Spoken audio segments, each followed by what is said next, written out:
I am K.R. Porsuramkar and you are welcome to my YouTube channel Learn with K Master. विद्यार्थी मित्रांनो, आज आपण teenagers pair या poem मध्ये rhyming pairs काय आलेले आहेत आणि राईम स्कीम त्याची कशी तयार झालेली आहे, या पोयम मध्ये कोणती राईम स्कीम कवीनं वापरलेली आहे पोएटनं, ते आपण या ठिकाणी डिस्कस करणार आहोत. So come on, let us start. First of all we have to discuss about rhyming pairs. You know rhyming pairs म्हणजे काय असते? रायमिंग पेअर्स म्हणजे कवितेच्या एका लाईन मध्ये शेवटचे शब्द कवितेच्या दुसऱ्या लाईन मध्ये किंवा तिसऱ्या लाईन मध्ये किंवा चौथ्या लाईन मध्ये, म्हणजे पुढे येणाऱ्या कोणत्याही लाईन मध्ये शेवटचे शब्द उच्चाराने सारखे जुळत असतील तर त्या ठिकाणी काय तयार होतो? रायमिंग पेअर तयार होतो. ठीक आहे, रायमिंग पेअर तयार होतो. यमकाची जोडी तयार होते. कशी? कवितेची एक लाईन पाहायची. जसं आपण इथे पहिली लाईन आपण घेतली, the first line, each day brings new beginnings. The last word is beginnings. Okay, then decisions I must make.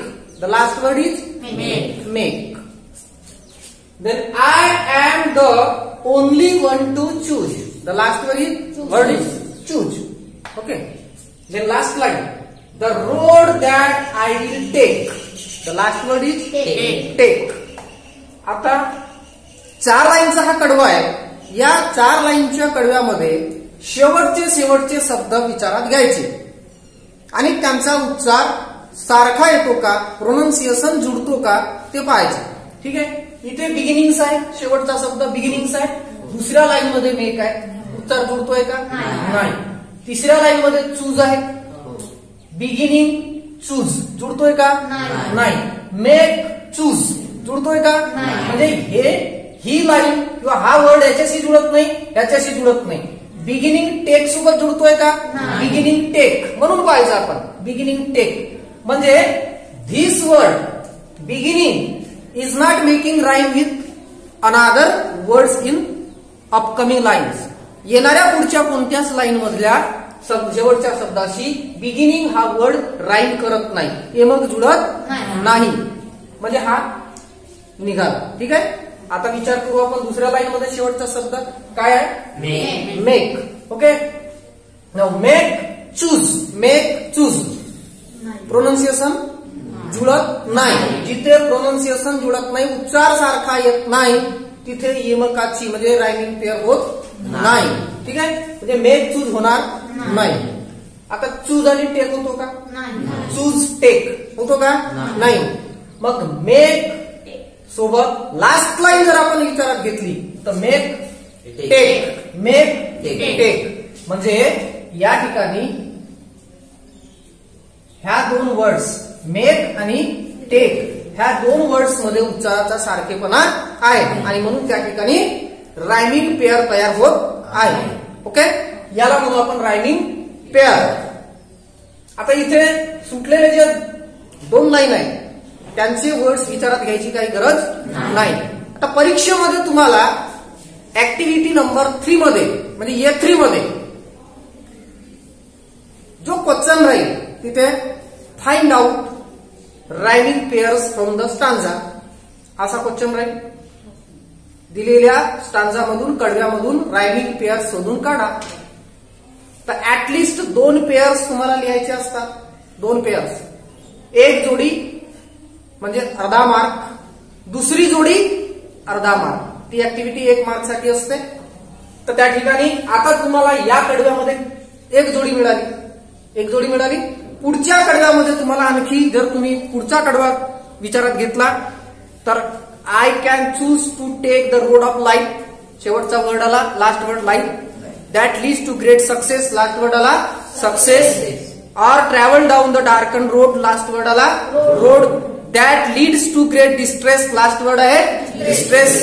आता या ठिकाणी सेकंड स्टांजा मध्ये सेकंड नंबरची लाईन 4th नंबरच्या लाईन च्या शेवटच्या शब्दामध्ये उच्चार सारखा दिसतोय पहा. Success distress. सक्सेस डिस्ट्रेस म्हणजे ही एक जोडी मिळाली. नेक्स्ट थर्ड स्टांजा मध्ये सेकंड लाईन सी आणि fourth line me. Last word pass.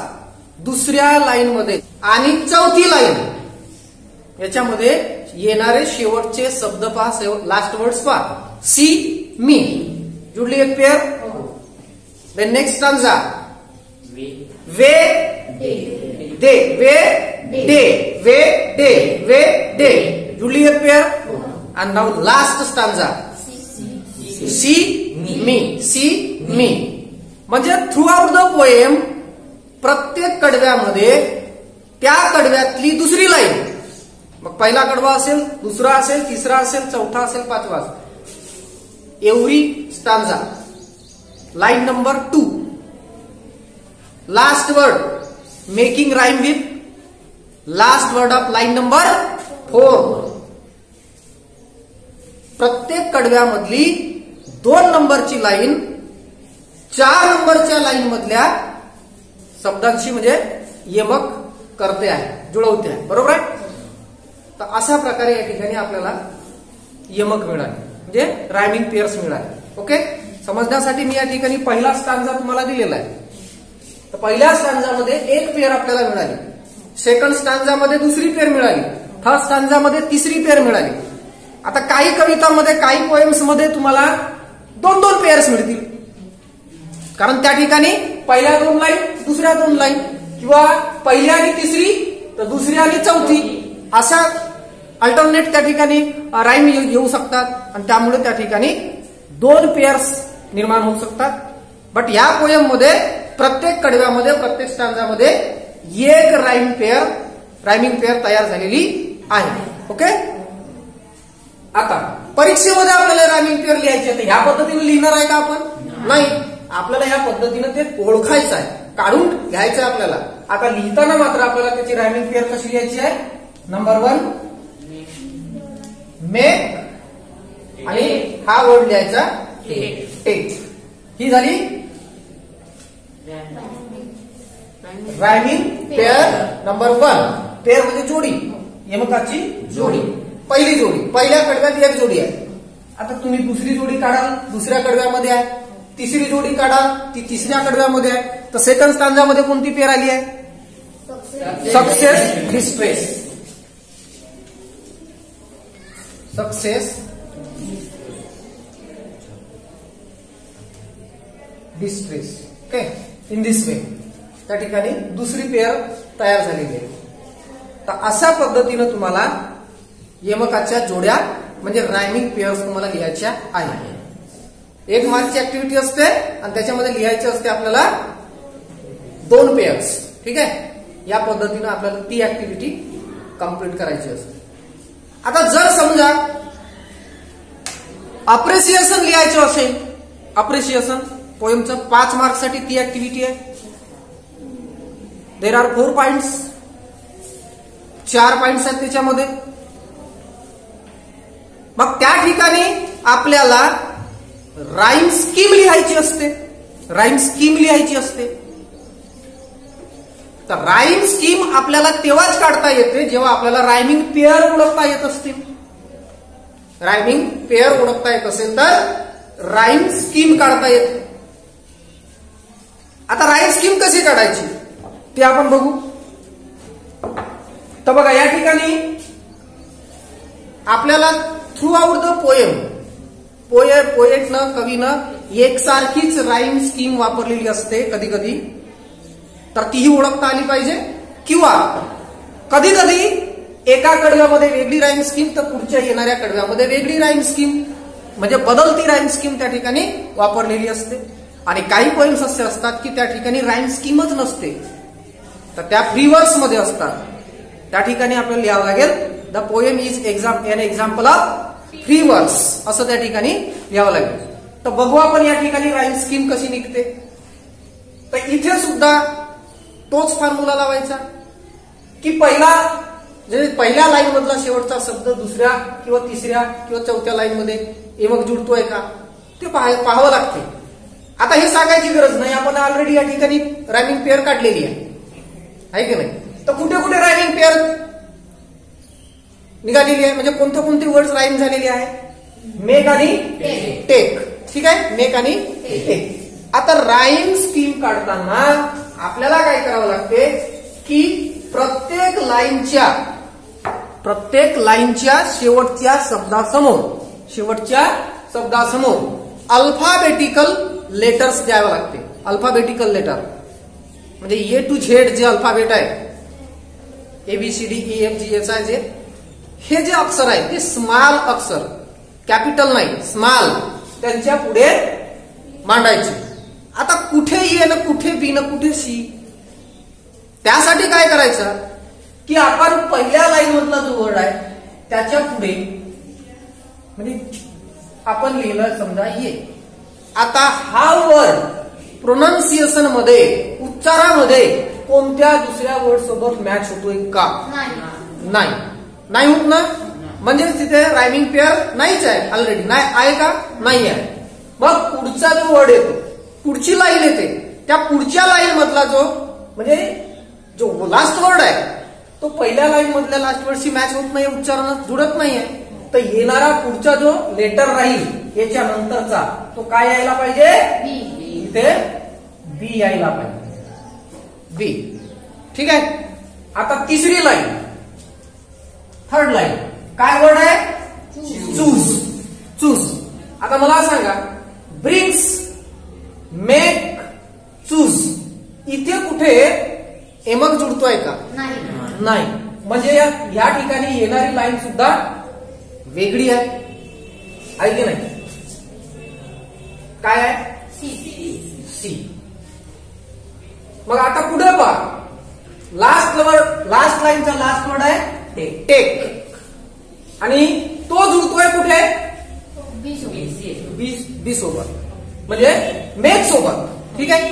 तर जिथे आपल्याला उच्चाराचा सारखेपणा दिसेल तर तिथे आपल्याला वापरलेला लेटर सुद्धा त्याच्यासाठी सारखाच वापरावा लागेल, कारण उच्चार सारखा आहे, लेटर सारखाच वापरू आपण.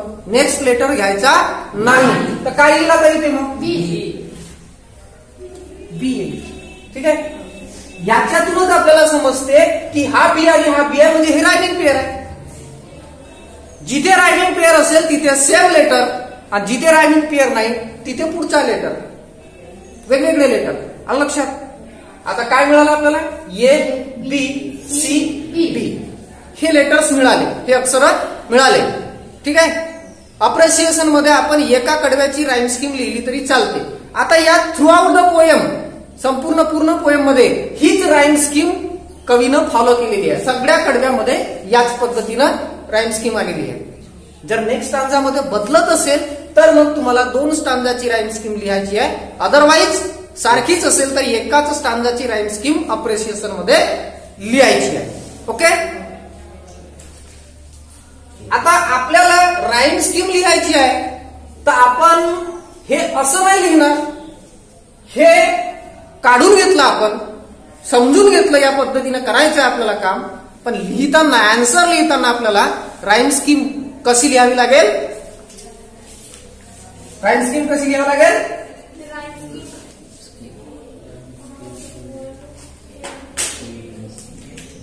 कशी लिहावी लागेल? A, next letter B, next C, next B. Okay. तो A B C B, this is the rhyme scheme of this poem. A B C B. ह्यातूनच आपल्याला लक्षात येते की इथे 4 लाईन आलेल्या आहेत. There are 4 lines and each letter represented the last word of that line. प्रत्येक अक्षर हा त्या लाईनच्या शेवटच्या वर्डचं प्रतिनिधित्व करत आहे त्या ठिकाणी. ओके. कविता कशी लिहिली जाते? तर एक तर आधी शब्दांची रचना केली जाते, मग त्यातून राईम स्कीम तयार होते, किंवा रायमिंग पेअर ठरवून, राईम स्कीम ठरवून त्यानुसार शब्दांची मांडणी केली जाते आणि मग कविता तयार होते. 2 पद्धतीने. म्हणून युनिव्हर्सल फिगर ऑफ स्पीच जो तयार झालेला आहे तो याच्यासाठी झालाय, राईम जुळवण्यासाठी. समजा या ठिकाणी जर हा मेक हा वर्ड जर इकडे असेल कुठेतरी, डिसिजन आय मस्ट मेक, इथेच युनिव्हर्सल फिगर ऑफ स्पीच आहे.